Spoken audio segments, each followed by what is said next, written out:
Os nossos dois debatedores, que naquele formato de debate presidencial, né, vão discutir os limites da soberania de Deus. Conosco, mais uma vez, usando grande honra, o bispo José Hildo Melo, presidente nacional da Igreja Metodista Livre. Paz e graça, bispo Hildo, tudo bem com o senhor? Paz e graça, tudo bem, graças a Deus, é um privilégio muito grande poder estar aqui, uma alegria sempre estar aqui nesse programa. O bispo trouxe o livro dele, né? Deixa eu mostrar aqui para vocês, né? Principados e Poderes, né? O livro do bispo José Hildo de Melo. Ainda tem para vender? Tá no finzinho, mas ainda tem. Então tá bom. É sobre batalha espiritual. Sobre batalha espiritual. Maravilha. Deus abençoe, bispo. E aonde fica a sua igreja? Fica na Rua das Rosas, número 445. Ali, próximo à estação Praça da Árvore do metrô, no bairro de Mirandópolis. Muito obrigado por estar aqui. Do outro lado, voltando ao programa também, o reverendo Flávio Dantas, ministro da Igreja Presbiteriana do Brasil. Paz e graça, reverendo. Tudo bem com o senhor? Tudo bem, graças a Deus, Heber. Obrigado por mais uma vez estarmos aqui. Bem equipado, hein? Olha, tem uma Bíblia lá, embaixo tem outra, aqui tem um caderno, aqui tem um tablet. Não, a gente veio tentando compreender melhor e a cada debate aqui a gente está aprendendo mais um pouco. Eu vou em casa e fico pensando no que a gente ouviu, no que a gente disse, escuto outros programas e a gente tem crescido, tem sido uma bênção. E esse debate é sempre salutar. Onde fica a igreja que o senhor pastor? É a Igreja Presbiteriana da Granja Viana, na Rua Belo Horizonte, número 95, em Cotia, ali na Raposo Tavares, quilômetro 25 da Raposo. E, eu queria mais uma vez aproveitar o espaço para mandar um abraço para minha esposa hoje, a Andresa, que deve estar em casa assistindo, e para meus filhos, Arthur e Manuela, e para minha família lá em Pombal, na Paraíba. Principalmente a Marluz, minha irmã. Eu disse a ela que ia falar dela aqui, porque ela trabalha muito. Toda vez que eu ligo lá, está trabalhando, não pode me atender. Eu disse, eu vou dizer que você trabalha muito, viu? Pombal? Pombal, na Paraíba. Maravilha. Deus abençoe o povo da Paraíba e sabe que eu ainda não conheço, um dia eu quero conhecer. Bispo José Hildo Melo, presidente nacional da Igreja Metodista Livre, o senhor vai defender qual ponto de vista?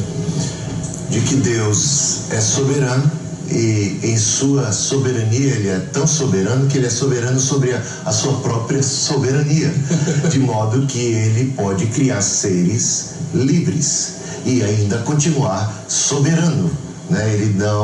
Ele pode até autolimitar-se para poder estabelecer um relacionamento vivo, verdadeiro, cheio de amor e significado com os seres humanos.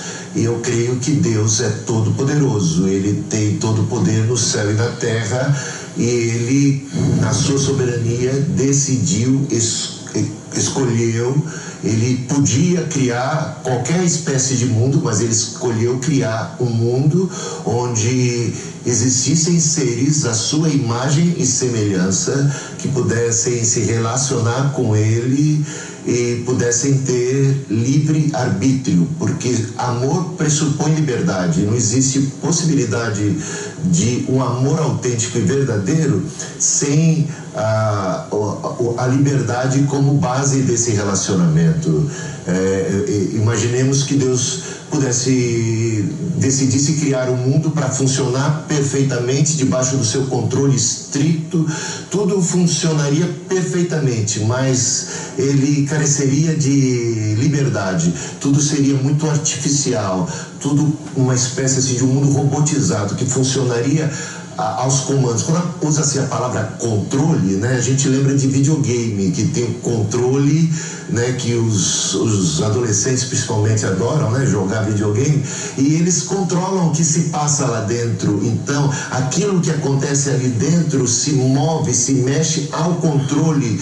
Estar debaixo de um controle absoluto significa estar, então, debaixo daquele comando de Deus que estritamente decidiria cada ato, cada movimento. Mas isso em si revelaria muita artificialidade. Imagine as expressões de amor, né, comandadas por controle remoto, que o meu computador dissesse para mim todos os dias que me ama, e eu logo perceberia que ele só diz que me ama porque eu programei para assim fazê-lo. E isso realmente carece de vida e de relacionamento. E Deus buscou, não porque necessitasse, mas porque quisesse, porque assim desejou, assim foi do seu agrado, criar seres livres para com eles poder corresponder, amar e ser amado. E essa liberdade também pressupõe muito risco. O risco é a rebelião, porque ninguém pode ser livre apenas para obedecer, apenas para amar. A liberdade pressupõe também não amar, desobedecer, se afastar, se rebelar. E Deus não pode criar o mundo, conceder liberdade e depois tolir o exercício dessa liberdade. Se Ele concede liberdade, Ele precisa conceder espaço para que esses seres livres possam exercer sua liberdade. É claro que a liberdade humana não é uma liberdade total, ela é sempre restrita por uma série de fatores e condições. Temos aí um diálogo com a liberdade do Ser Supremo, com as outras liberdades, uma série de circunstâncias. Nós estamos aí advogando que o homem tenha uma liberdade absoluta, mas Deus sim tem a liberdade absoluta, e na sua liberdade absoluta decidiu criar seres livres. E isso é só para começo de conversa. Tá bom. Obrigado, bispo. Do outro lado, nós temos o reverendo Flávio Dantas, ministro da Igreja Presbiteriana do Brasil. O senhor vai defender qual ponto de vista, reverendo? Que Deus é absolutamente soberano e que não abriu mão da sua soberania em momento nenhum, mesmo tendo criado seres com livre-arbítrio. E livre-arbítrio não significa autonomia, e nem significa que o homem tem uma capacidade de decidir o seu destino. Significa apenas que ele tem a capacidade de decidir por uma vontade que é influenciável. O homem nunca é absolutamente livre, e é uma contradição. Se ele disser que ele é livre, mas não é absolutamente livre, então ele não é livre. Ou ele é livre ou ele não é livre, não tem meio livre. E essa tentativa de colocar Deus dentro do sistema acaba dizendo que Deus limitou sua liberdade e deu uma liberdade limitada ao homem. Só para não admitir o óbvio: Deus é soberano e todas as coisas Ele controla nos mínimos detalhes, como está revelado na Escritura, que não cai um pássaro numa armadilha sem que tenha sido permissão de Deus. Deus ele cuida dos pequenos detalhes, senão Ele não conseguiria controlar as grandes coisas. Ou Ele controla dos pequenos detalhes ou não controla. Isso também não afeta o amor de Deus, porque o amor de Deus ele se expressa naqueles que Ele de fato deseja. Deus é livre para amar quem Ele deseja, e também Paulo fala sobre isso. O amor de Deus ele não é limitado também pela vontade humana ou por algum problema humano. Ele ama de fato pecadores que caíram. A gente precisa conceituar livre-arbítrio, conceituar queda, conceituar soberania. Soberania é soberania, não existe meia soberania. Ou Deus é absolutamente soberano ou Ele não é mais soberano.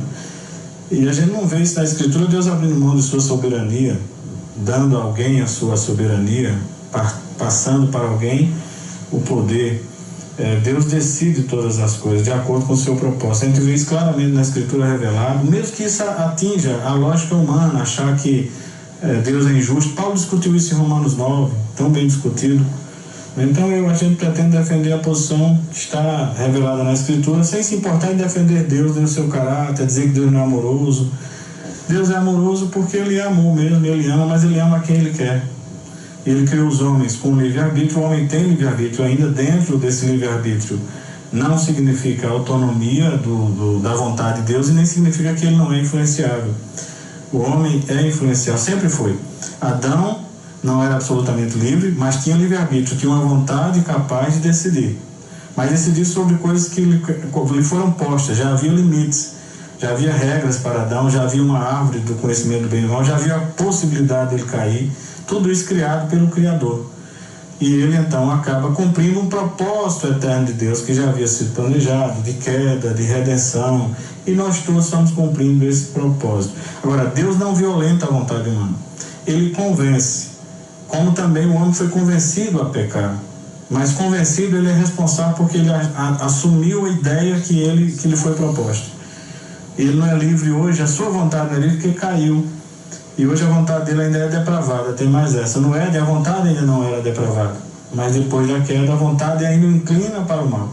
Aí tem uma outra dificuldade interna nele. Antes, ele tinha o decreto de Deus, tinha Deus falando com ele, mas tinha também Satanás, que o tentou e o levou à queda. E ele assumiu as ideias que Satanás lhe deu. Você vai ser igual a Deus. E ele então caiu. E nessa queda prejudicou a vontade dele. E agora o homem ainda é menos livre ainda da sua vontade. Porque ele agora está morto espiritualmente, afastado de Deus. E agora, para ele ser salvo novamente, ele precisa...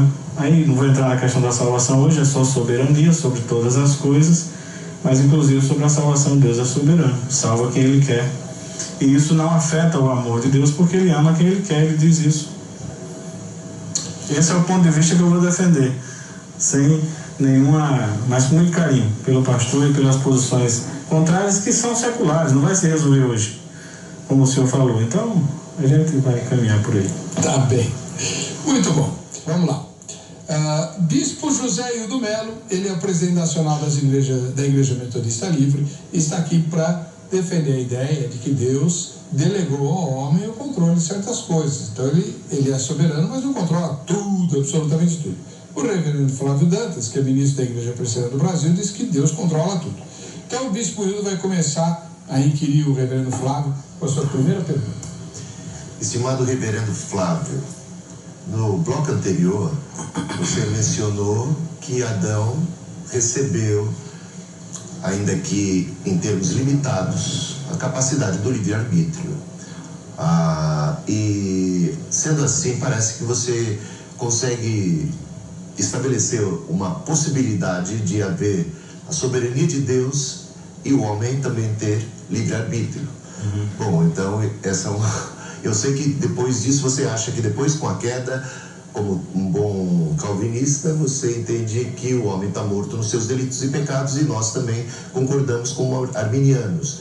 Mas os arminianos entendem que há uma graça que capacita o homem para responder positiva ou negativamente a Deus. E eu pergunto a você, os homens têm o poder, têm recebido de Deus a capacidade para rejeitar ou para aceitar o projeto de Deus para as suas vidas? Então, boa pergunta, Reverendo. 3 minutos para o senhor. 3 minutos. Olha, quando a gente fala de livre-arbítrio, a gente não está dizendo que o homem tem uma capacidade de tomar decisões sem influência nenhuma.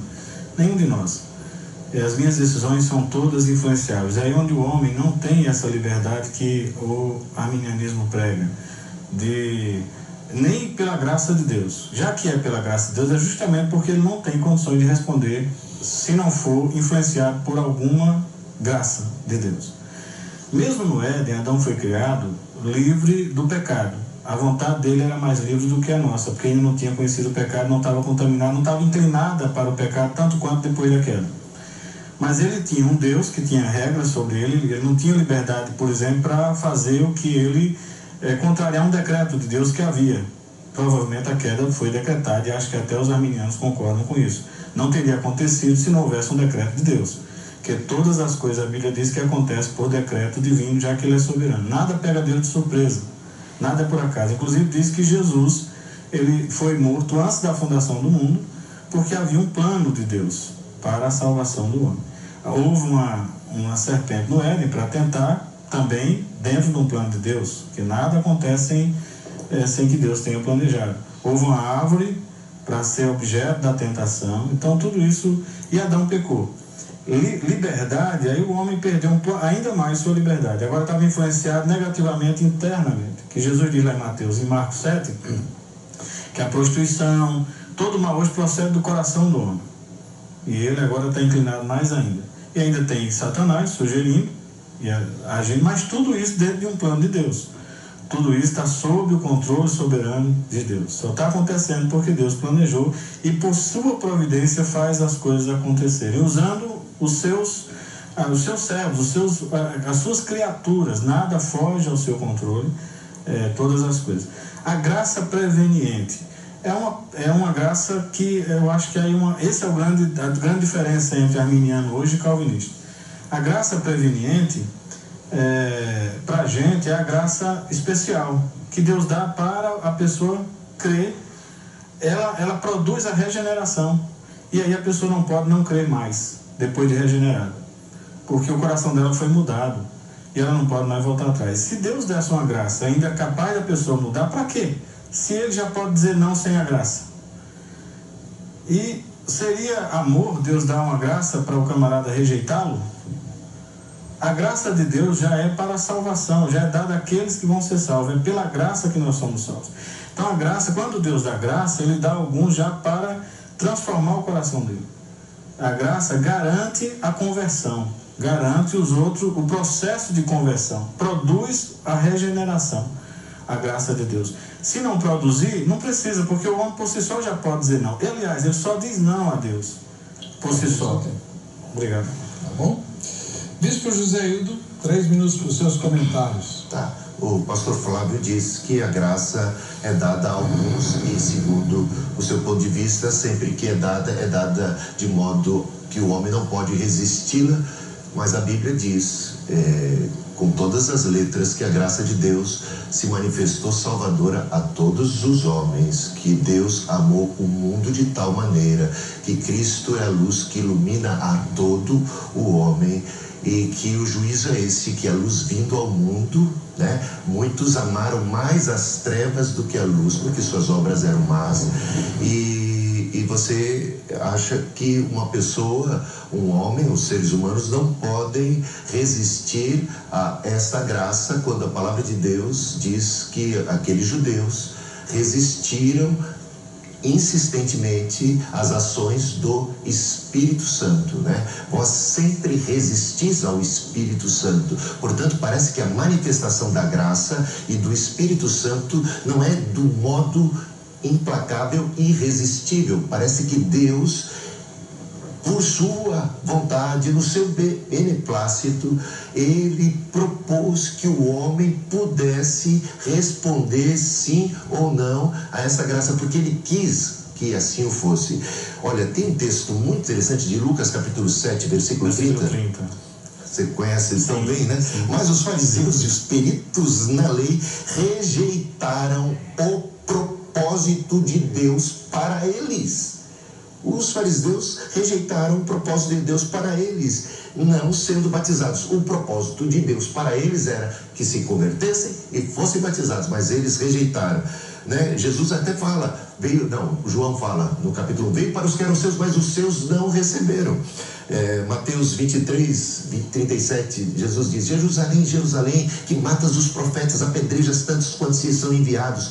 Quantas vezes eu quis amparar vocês, salvar vocês, como a galinha ampara seus pintinhos, vocês não quiseram. Veja, o que Cristo quer é salvação, mas ele de alguma maneira quer que essa salvação seja recebida. O problema não foi que Cristo não quis, o problema foi que eles não quiseram. Portanto, há um respeito da parte de Cristo, que se autolimitou, veio a nós em fraqueza e de alguma maneira permite que os homens o rejeitem, se assim o quiserem, ainda que a graça seja manifestada a todos os homens, ainda que o Espírito venha para convencer o homem do pecado, da justiça e do juízo, há um espaço para a liberdade, para a decisão final. Por isso os homens são culpados, condenados, porque poderiam ter agido diferente. Obrigado, bispo. Agora, invertem-se os papéis. É o reverendo Flávio que vai perguntar ao bispo José Hildo. Ok.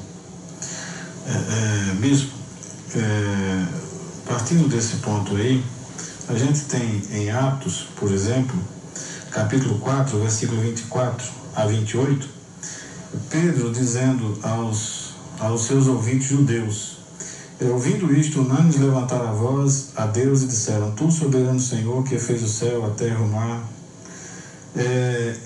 e tudo que neles há, que disseste por intermédio do Espírito Santo, por boca de Davi nosso pai, teu servo. Por que se enfureceram os gentios e os povos imaginaram coisas vãs? Levantaram os reis da terra e as autoridades ajuntaram-se a uma contra o Senhor e contra o seu ungido, contra o teu santo servo Jesus, no qual ungiste Herodes e Pôncio Pilatos com os gentios e gente de Israel, para fazerem tudo o que a tua mão e o teu propósito predeterminaram. Também em Atos, ele diz que eles fizeram isso porque eles haviam sido cumprido um decreto de Deus, né? Deus havia dado um decreto e eles fizeram isso. Aí depois Pedro diz: olha, mas irmãos, eu sei que o fizeste por ignorância, mas Deus cumpriu o que antes havia sido dele pelos profetas. E ele chama aquelas pessoas ao arrependimento, diz assim: porém arrependei-vos e crede. Mesmo dizendo que eles haviam feito segundo o propósito de Deus e que haviam feito por ignorância. Aí eu pergunto, irmão, se Deus responsabiliza aqueles judeus por terem feito algo por ignorância e por um decreto de Deus, Deus não teria sido injusto? 3 minutos, bispo. Eu diria que eles, individualmente, não fizeram isso por decreto. Ali estamos falando do povo, a comunidade. A comunidade acabou como um todo rejeitando, embora sabemos muito bem que há dentre os judeus aqueles que creram. Portanto, quando se fala ali, se generaliza o povo, esse povo, por uma sucessiva rejeição, por uma contínua rejeição, acabou chegando a esse ponto, que Deus, na sua soberania, porque os arminianos acreditam na soberania de Deus, acreditam sempre, nós nunca negamos a soberania de Deus, tem um plano, um caminho no meio da tormenta, e ele vai se valer exatamente dessa dureza de coração, principalmente das lideranças desses fariseus, de que citamos no versículo anterior, né? Que rejeitaram, esses líderes religiosos, que rejeitaram o projeto de Deus para eles, porque o projeto de Deus para eles não era necessariamente matar os profetas, matar o Cristo, matar os apóstolos. O projeto de Deus para eles era a salvação, mas eles rejeitaram. E Deus, na sua soberania, na sua onisciência, na sua presciência, sabedor de todas as coisas, já tinha preparado um plano de redenção e usa todas as coisas, porque Ele é poderoso para fazer com que todas as coisas cooperem para o bem daqueles que amam a Deus. Não significa que cada judeu, que cada sacerdote, que cada um dos que ali estavam tinha isso como um destino traçado para a sua vida, mas o povo como um todo, Deus, da sua soberania, sabia que principalmente as lideranças acabariam crucificando a Cristo, rejeitando. Jesus lamenta isso, porque poderia ter sido diferente. Ele diz: quantas vezes eu quis, como a galinha ampara seus pintinhos, eu quis salvar vocês aqui não quiseram. Ou seja, o destino individual de cada um deles não estava traçado, mas como povo, como algo corporativo, falando em termos generalizados, sim, acabaram por crucificar. Isso cumpriu um propósito maior de Deus, porque Deus tem realmente essa capacidade. E é assim que eu enxergo, meu amado irmão. Amém. 3 minutos, reverendo Flávio, para o senhor comentar a resposta. Esse texto responde àqueles outros textos que o senhor colocou. O homem, ele faz escolha, sim. Eles rejeitam, sim, mas eles rejeitam de acordo com o decreto de Deus. É o que está aqui. E lá no texto de Atos cita pessoalmente o nome de Pilatos, Pôncio Pilatos e agentes que estavam ali, todas aquelas pessoas que estavam ali, que gritaram: crucifica-o. Ele está dizendo que eles estavam cumprindo um propósito determinado por Deus, mesmo livres, tomaram aquela decisão. Eles pensaram que estavam fazendo tudo certo. Deus ele não abusa da vontade humana, mas ele age convencendo as pessoas a fazer aquilo que ele quer. E assim, e a pessoa faz consciente de que são elas que estão fazendo. E fazem responsabilizadas por Deus. Deus as responsabiliza pelos seus atos, mesmo elas cumprindo o decreto dele, mesmo eles fazendo a vontade dele. É o caso de Judas. Judas foi determinado que ele iria trair Jesus, e ele traiu. Mas ele era livre, e ele se suicidou, e ele sentiu-se culpado pelo que fez. Mas o próprio Jesus orando, nenhum se perdeu, senão o filho da perdição, que havia sido, então, destinado para isso. Então nós temos que o homem, ele é livre no sentido de, tendo informações, ele assume aquelas informações. Mas ele não é livre para fazer o que ele quer da vida dele, Deus tem um controle sobre a vida dele. Por isso que a gente pode também acreditar que Deus pode mudar uma vida. Porque se eu acreditasse que o livre-arbítrio dele seria afetado com a vontade soberana de Deus, e isso seria uma injustiça, então Deus não poderia salvar o homem, porque estaria contrariando o livre-arbítrio dele, que ele não quer ser salvo, por natureza. Hoje, ele não ama a Deus por natureza. Mas Deus salva pessoas que não querem ser salvas. Como? Regenerando, transformando o coração delas e fazendo-as entender a riqueza do Evangelho. É iluminação também. A graça ilumina e regenera. Por isso que é irresistível. O homem vai não querer mais deixar. Não é forçado, né? Existe o termo lá na nossa confissão de fé que diz que Deus, ele não abusa, não é abusar da liberdade humana. Falei aqui essa palavra, estou esquecendo o termo, mas Deus, ele não agride, mas ele convence.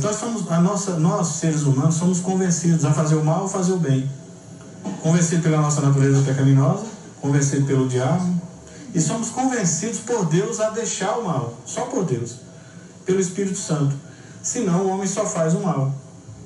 E é isso que acontece. Então Deus escolheu alguns para ele salvar e transformar. E quem ele escolheu necessariamente será salvo por meio de uma ação do Espírito Santo, pela graça, que vai trabalhar só nesses que são eleitos, que vão ser salvos.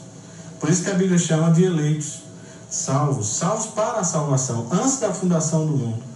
Deus tem um plano que não pode ser frustrado. E aí o reverendo falou que a vida das pessoas não estão traçadas. E o Salmo 139, que Davi disse que nenhum... Pergunta para ele o Salmo 139. Então essa pode ser minha pergunta já no próximo? O senhor que sabe. Pouco bem. Então, que agora é a vez do Bispo Hildo perguntar para o senhor. Pode perguntar, Bispo. Sua segunda pergunta, Bispo. Minha segunda pergunta é a seguinte. Entendendo que Deus exerce um controle absoluto, meticuloso, sobre tudo o que acontece, isto significa que Deus é o responsável, a causa determinante de tudo o que acontece, incluindo os estupros, os assassinatos, as tragédias, as calamidades, os atentados terroristas, as guerras, as atrocidades e toda a malignidade e maldade humana? 3 minutos, reverendo. O texto de Atos, que a gente falou antes, responde essa pergunta. Herodes e o povo condenou Jesus injustamente, cometeram mal, mas Deus não foi responsabilizado. Quem foram responsabilizados foram eles, e eles cumpriram o propósito de Deus. Claramente expresso na Escritura isso, não é Calvino quem diz, é o autor de Atos, Lucas. E eles fizeram inclusive por ignorância, não tinham percebido quem era Jesus, estavam obscurecidos o coração. Lá no Velho Testamento, o faraó teve o coração endurecido, e Deus disse: eu vou endurecer o coração. Você vai lá, Moisés, você vai dizer isso e ele não vai ouvir, porque eu vou endurecer o coração do faraó. E o faraó não vai. Deus não é responsável, porque não é Deus quem pratica, mas Deus faz o homem exercer dentro da sua vontade. Ele trabalha a vontade do homem, faz aquilo que Deus quer, porém o homem é responsável. Porque Deus é quem diz quem é responsável e quem não é somos nós. E quando o homem pratica, ele se torna responsável. E ele mesmo se sente responsável. Não tem como. Então o estuprador se sente responsável, não vai responsabilizar Deus. Mas houve o mal do coração dele para praticar isso. Mas esse mal estava planejado, não podemos negar isso, porque senão dizemos que Deus então não tem o controle. E o mundo está no controle de quem? Quem está controlando o mundo?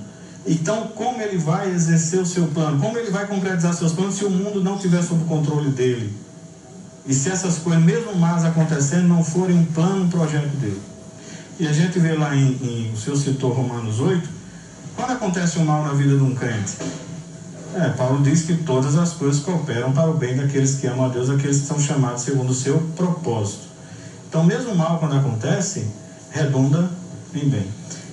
A dificuldade nossa é, como seres humanos limitados, percebermos o plano final de Deus e esse controle de Deus imenso, que nós não temos nem a capacidade de perceber nem o que está à nossa volta direito.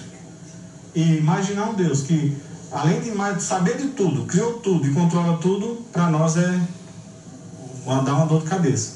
Mas a Bíblia revela esse Deus assim, e revela um homem dentro desse projeto de Deus, limitado e passivo de influência, e que pela queda já tem a influência da sua própria natureza fazendo ele fazer o mal e responsabilizando-se por isso, porque Deus o responsabilizou.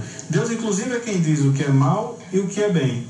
Quem foi que determinou que adultério é mal e você viver uma vida fiel à sua esposa é bem? Foi Deus. Então o mal é a quebra do mandamento. E esse mal, apesar de ser um mal, Deus decretou, porque nada acontece sem o seu propósito, sem o seu consentimento, sem o seu decreto. Agora o homem, nesse sentido, ele mesmo se sente livre, que é aquilo que eu digo, ele tem uma vontade, ele tem uma razão, as faculdades da alma do homem, razão, vontade e aí os sentimentos. E essa razão e vontade, terminou meu tempo? Terminou. Tá bom. Vou respeitar o tempo aí. Sem problema. Bispo Hilde, 3 minutos para o seu comentário.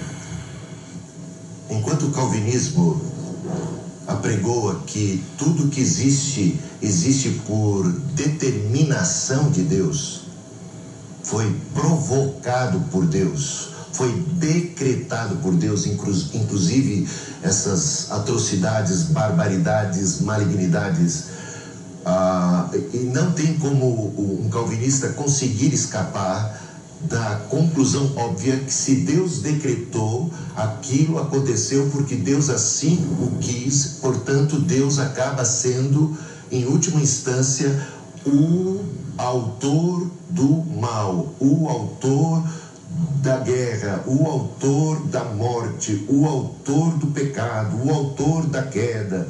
E isso realmente para nós é algo absurdo, né? O próprio diabo seria simplesmente um fantoche nas mãos de Deus. Deus sempre o manipulador do diabo, inclusive se valendo dele para tirar o corpo fora.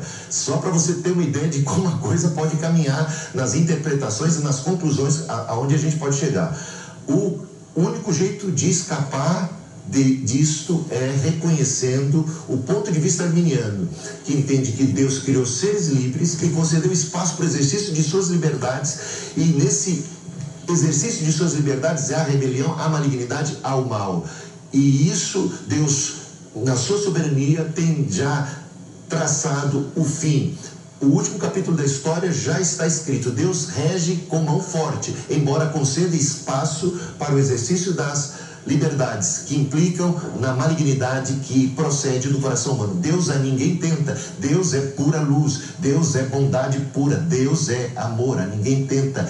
Então ele não influencia, como eu entendo quase saindo da boca do Flávio, né, com todo o respeito que eu tenho por ele, Deus não influencia ninguém para o mal, para matar, para roubar, para destruir. Deus não tenta ninguém. Quando somos tentados, diz o apóstolo Tiago, somos tentados pelas nossas próprias concupiscências.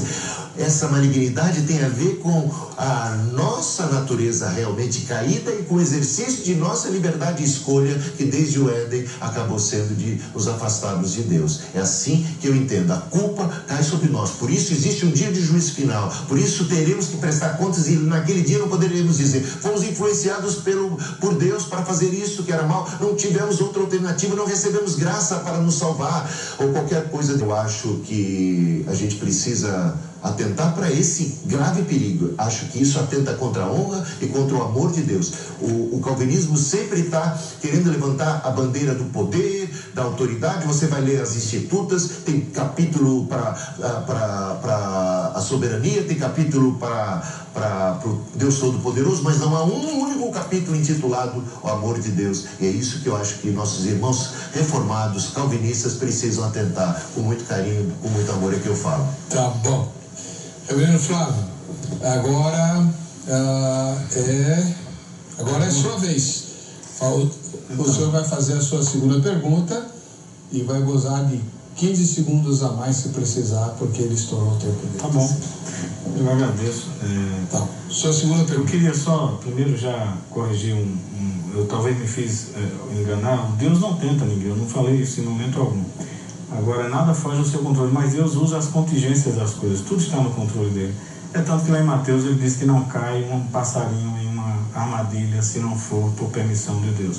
Que os cabelos da nossa cabeça estão contados, e ele está querendo consolar os discípulos, dizendo: não temam nada porque eu estou no controle. Vocês não vão morrer se eu não tiver dito para você morrer. Deus só... E lá no Salmo 104, que eu gostaria de ler para os irmãos, lá, Salmo 104, mostra Deus no controle, não só como Criador. E eu queria também ver uma passagem que me mostrasse onde Deus abriu mão de algum controle para o homem. Uma passagem bíblica, onde Deus disse assim: não, eu dou a você agora o poder de decidir o que vai acontecer no mundo. Qual que é a passagem que o senhor vai ler? Salmo 104, ele diz assim: lançaste os fundamentos da terra para que ela não vacile em tempo algum. Tomaste o abismo por vestuário e a cobriste, as águas ficaram acima das montanhas, a tua presença fugiram a voz do teu trovão, bateram em retirada, elevaram-se os montes, desceram os vales até o lugar que eles havia preparado. Puseste as águas divisa que não ultrapassarão, para que não tornem a cobrir a terra. Tu fazes rebentar fontes no vale, cujas águas correm entre os montes. Dão de beber a todos os animais do campo, os jumentos selvagens matam a sua sede.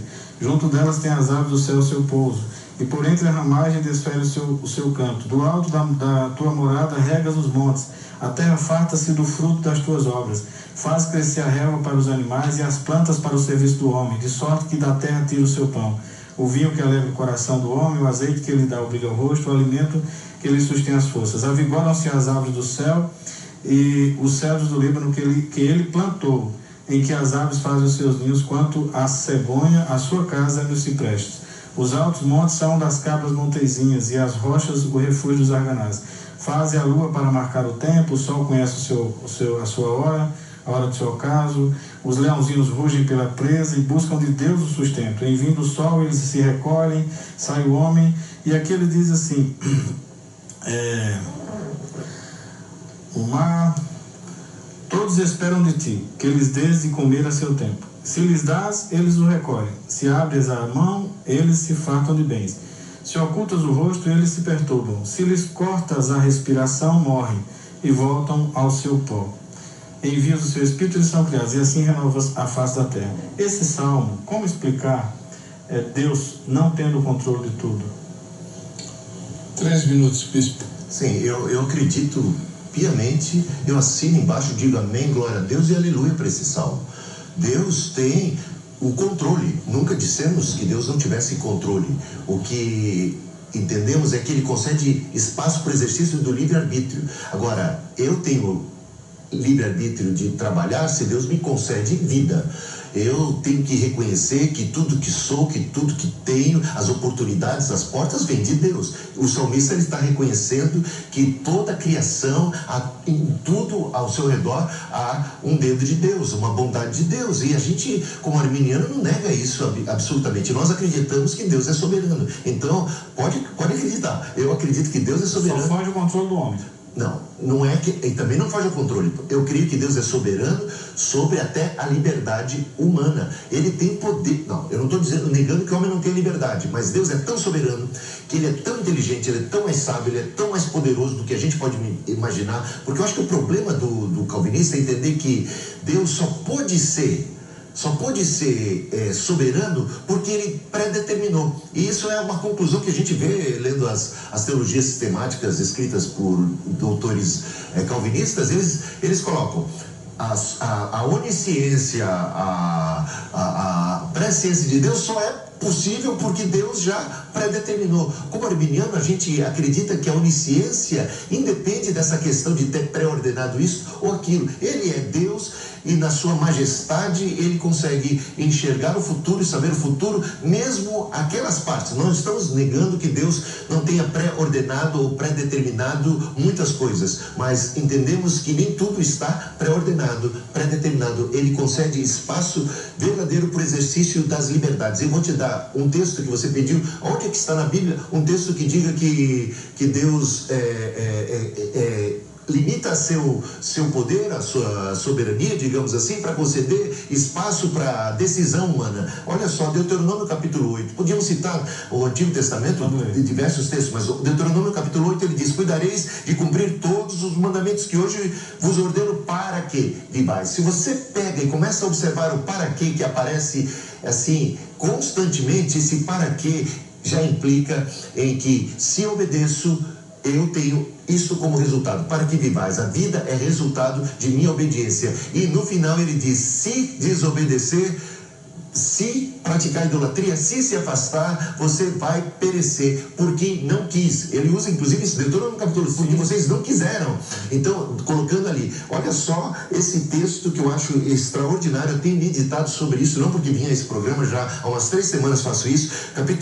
Versículo 2 do capítulo 8 de Deuteronômio: recordar-te-ás de todo o caminho pelo qual o Senhor teu Deus te guiou no deserto esses 40 anos, para te humilhar, para te provar, para saber o que estava no teu coração, se guardarias ou não os seus mandamentos. Ele te humilhou e te deixou ter fome, e te sustentou com maná que tu não conhecias, nem teus pais conheciam, para te dar a conhecer que nem só de pão vive homem, mas de toda palavra que procede da boca de Deus. Então tem o ser, tem o para quê, se não. Então essas coisas para mim implicam num relacionamento muito vivo, onde há liberdade, onde há decisão. E Deus é que quis assim, na sua soberania, foi desejo dele.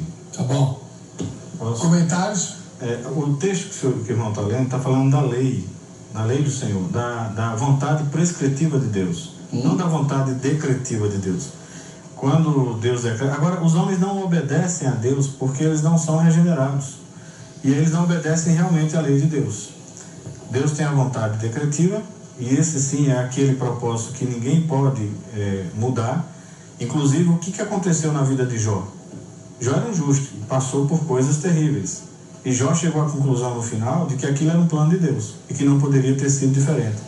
Ele diz lá em Jó 42, bem sei que tudo podes e que nenhum dos teus planos pode ser frustrado. Uma coisa é Deus ter dado a lei e o homem é tão incapaz de cumpri-la sem a ajuda de Deus que ele não conseguiu, por causa da queda. E ele não conseguiu. Agora vai conseguir aqueles que Deus decretou que eles fossem regenerados, e eles vão conseguir. O crente hoje regenerado pela graça tem a sua vontade restaurada e está agora buscando obedecer ainda pela graça. Mas a nossa velha natureza ainda é tão persistente em nós, que Deus não tirou ainda, que às vezes faz a gente ainda quebrar a lei de Deus. E Paulo tinha esse dilema lá em Romanos 8, Paulo disse, miserável homem que sou. Romanos 7, quem me livrará do corpo desta morte? O que eu quero fazer, eu não faço, mas o que eu não quero, eu faço. Mesmo regenerado, a nossa natureza é tão inclinada para o mal que ainda a gente precisa crescer na graça todo dia. Então, na verdade, esse texto está falando aí, a gente pode até falar também do chamado externo e do chamado interno, que é a obra do Espírito Santo. Deus estava falando para o povo fazer, mas se Deus não guardasse alguns, como aconteceu em Israel, que depois ele chega lá em Isaías, o povo está igual a Sodoma e Gomorra, porque se afastaram da lei do Senhor. O homem por si só, ele se afasta da lei de Deus, mesmo sendo o povo de Deus. Agora, Deus sempre guardou um remanescente fiel. E ele, então, esses remanescentes são aqueles regenerados, que vão, então, conseguir manter-se fiéis, mesmo limitados ainda, que a nossa fidelidade sempre é limitada. Então, existe aí, não o decreto, não a vontade decretiva, a vontade prescritiva. Deus está dizendo, pô, vocês agora andem nos meus caminhos. Se vocês andarem, vocês têm mesmo. São promessas. Agora, quem vai conseguir andar? E como conseguir andar se é pecador? Só pela graça, só pela regeneração. Então, aí você tem, e eu acho que o irmão concorda, que existem essas duas expressões, esses dois significados da vontade de Deus, a vontade revelada, que é para nós cumprir, mas nós não conseguimos. Por isso que Deus enviou o seu Filho para morrer por nós. Existe o sim, a condição sim, se obedecermos, Deus abençoa. Mas quem obedece? Quem Deus salva. E quem Deus salva? Quem foi eleito? Está nos decretos de Deus. Agora, e aí vem o Salmo, volta aquele Salmo 139, Davi diz, todos os meus dias estavam escritos e determinados antes de eu existir. E ele está falando ali que no teu livro, no livro de Deus. Deus quem escreveu. E Deus não escreveu porque previu. Porque se Deus previu também, então tinha que ser daquele jeito. E quem determinou o que ele iria prever? O homem que ainda nem existia? Davi que ainda nem existia?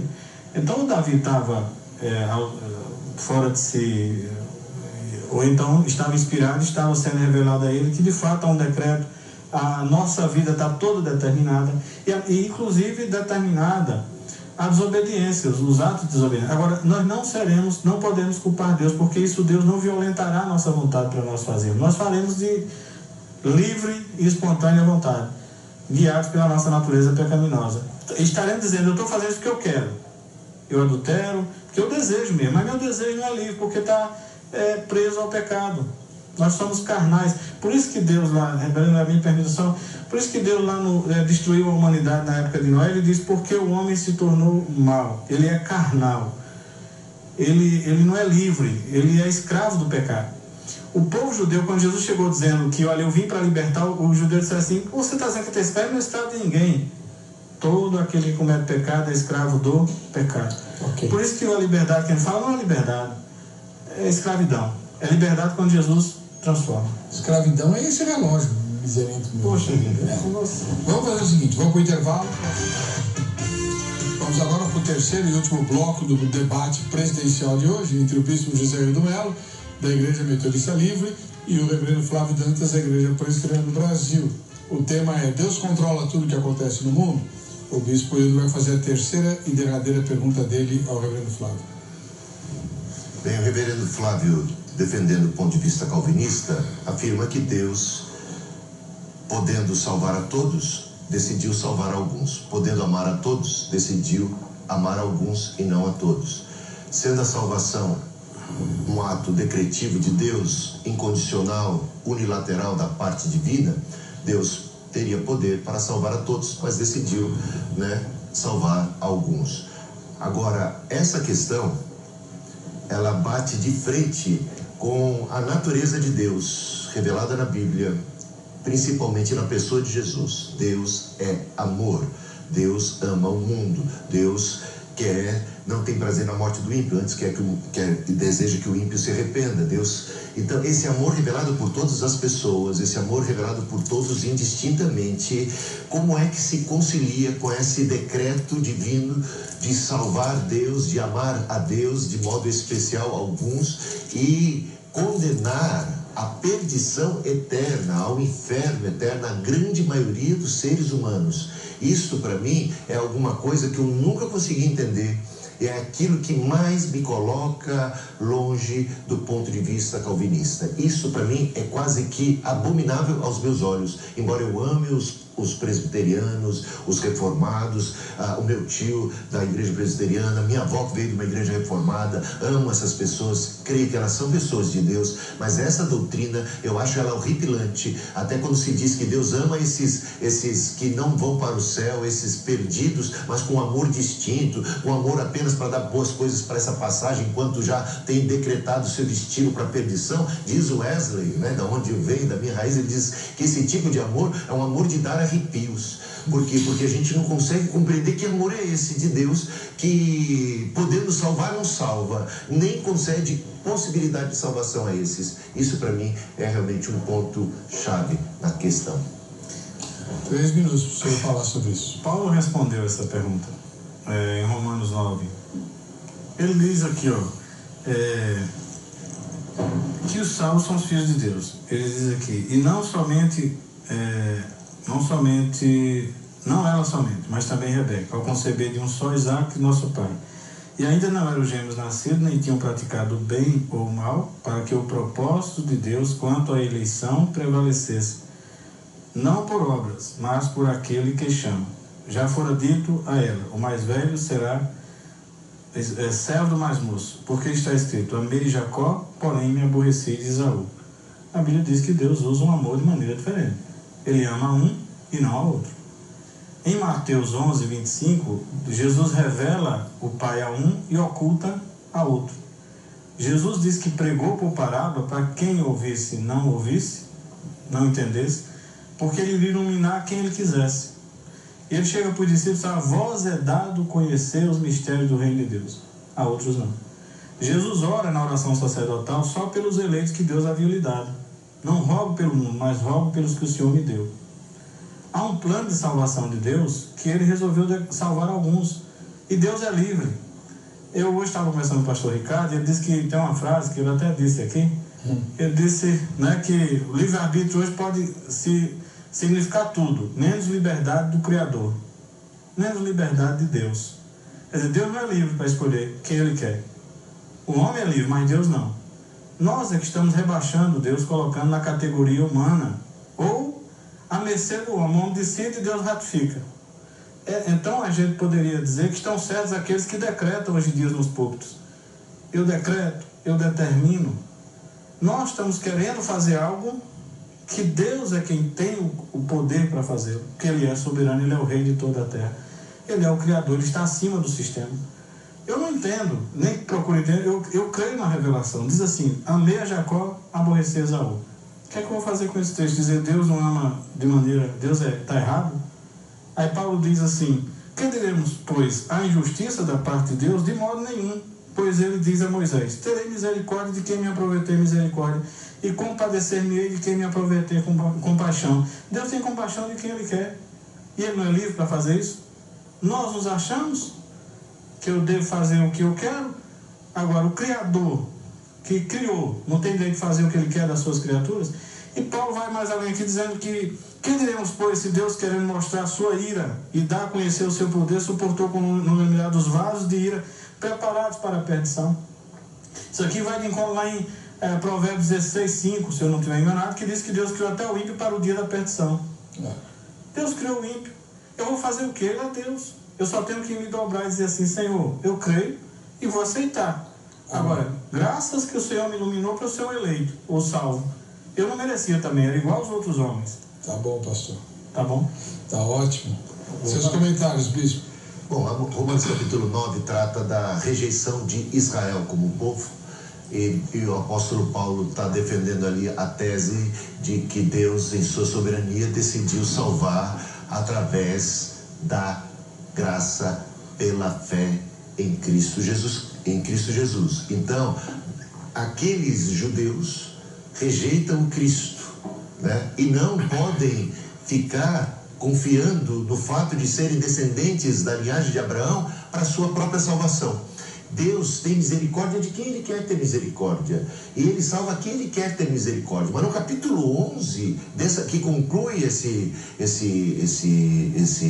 3 capítulos, esse assunto, Paulo chega claramente e diz: porque Deus a todos encerrou na desobediência, a fim de usar de misericórdia para com todos. Portanto, Ele é livre para ter misericórdia de quem Ele quer, de salvar nos termos que Ele bem propuser. E Ele propôs salvar em Cristo Jesus, mediante a fé. Seja você judeu, seja você gentil. Não há para o judeu qualquer espécie de vantagem. E esses vasos de ira são motivo da sua oração, porque se trata ali de uma referência, de uma alusão ao próprio Israel, que agora rejeita. O Israel, que agora, sendo descendente do Israel, do Jacó, está fazendo muito mais e cumprindo muito mais o papel do Esaú, não é verdade? Ele cumpre o papel do Esaú, porque ele rejeita o Cristo, porque ele é o profano, porque ele não aceita o enviado de Deus, porque ele mata os profetas. Então, o que a gente vê é que no capítulo 11, podem se transformar, e aqueles que foram cortados da oliveira podem ser reenxertados de novo, foram cortados por sua incredulidade, podem ser reenxertados se abraçarem a fé novamente. O destino de suas almas individuais não está absolutamente traçado. Até mesmo devem temer aqueles gentios, né, os romanos, que são crentes. Cuidado, não fiquem assim cheios de si, né, porque se Deus não poupou os ramos originais, tema que Ele pode cortar se você cair da fé. Então é necessário perseverar até o fim. Então a fatura não está definida nem para judeus nem para gentios. É necessário crer e permanecer crendo. Pela fé a gente é salvo. Se saímos da fé, praticarmos a incredulidade, somos cortados. Os que foram cortados por causa de sua incredulidade ainda têm esperança de abraçarem a fé. É isso que Paulo diz. Não está Paulo falando sobre destino individual, fatalista, determinista, de uns para a morte e de outros para a destruição. Ele ora pela salvação de mais judeus. Ok. Amém. Vamos lá, reverendo Flávio, sua última pergunta. Ainda nesse texto, se Paulo não está falando de pessoas individualmente sendo salvas por eleição ou não, por que então ele faz esse questionamento no versículo 14, que era um questionamento feito pelas pessoas que ouviam isso?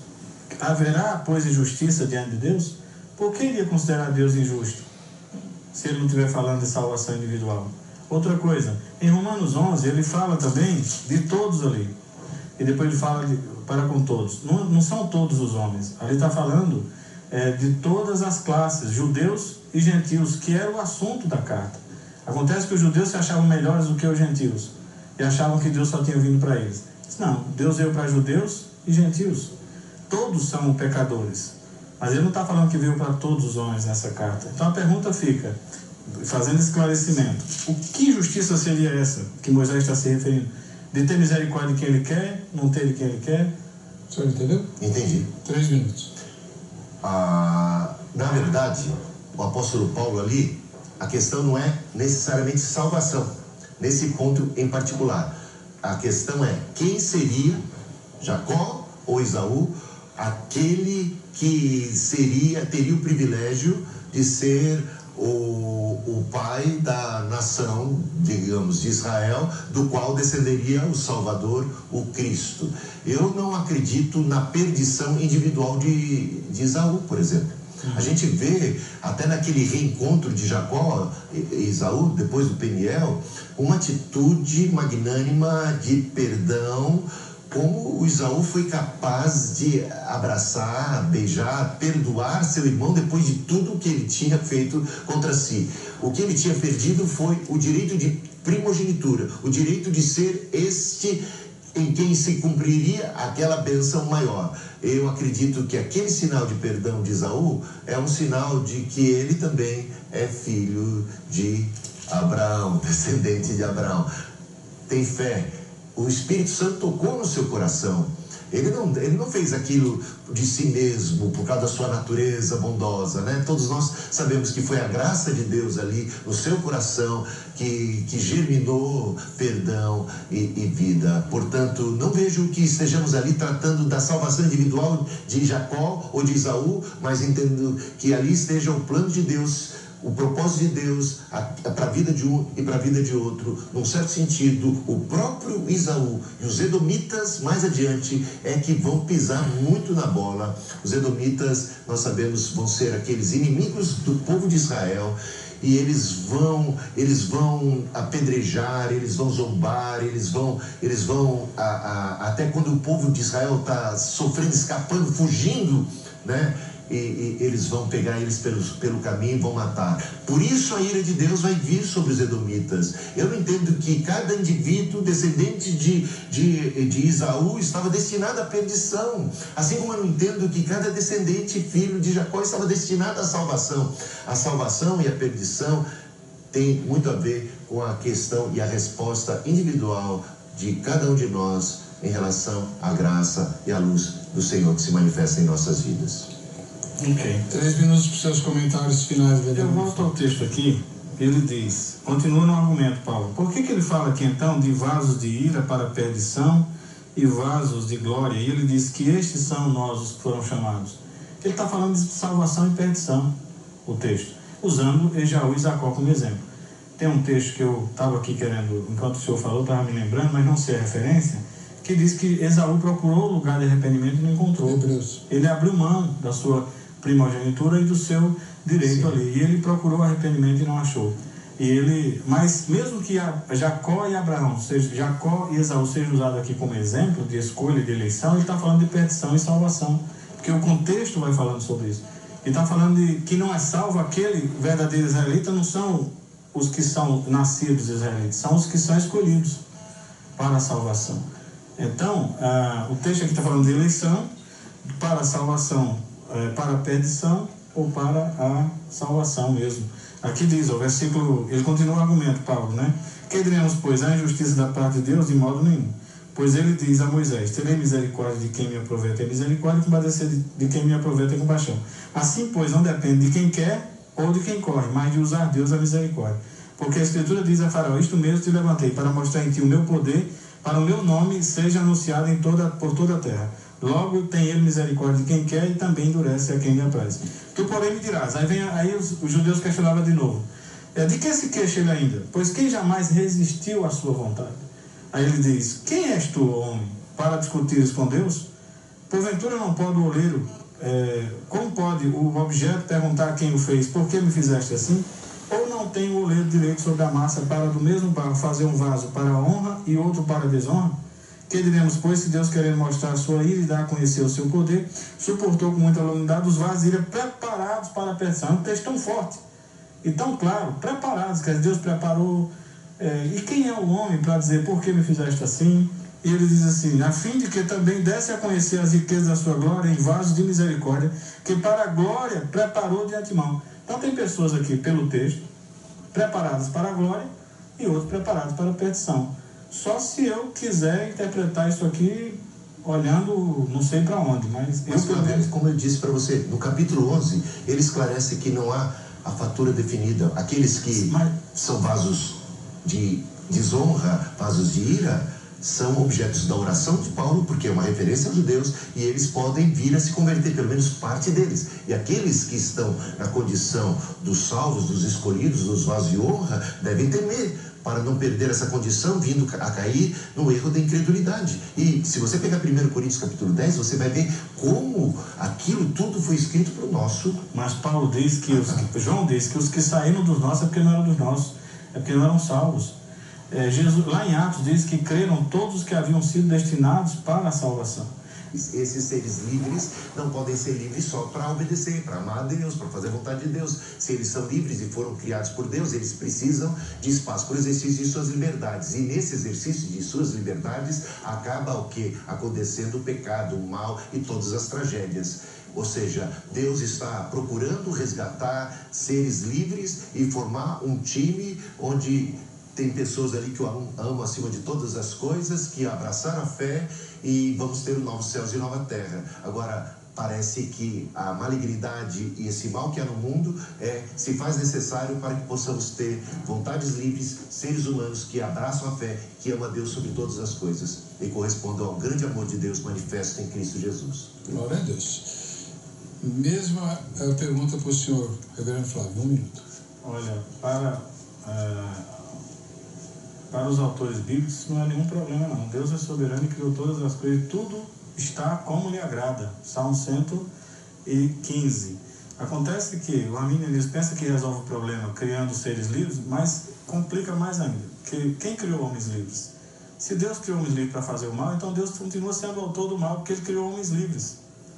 Agora, e o pior, se ele criasse homens livres, autônomos dele inclusive, capazes de resistir a ele a qualquer custo, porque seria uma injustiça Deus fazer mudar alguma vontade do homem porque ele é livre, então seria pior ainda o mundo.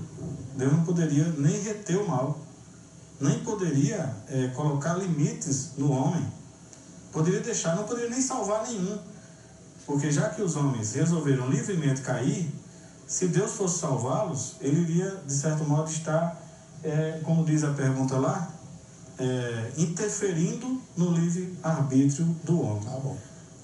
Muito bem, eu falei que nós não iríamos esgotar o assunto, mas ajudamos bastante para você refletir sobre isso.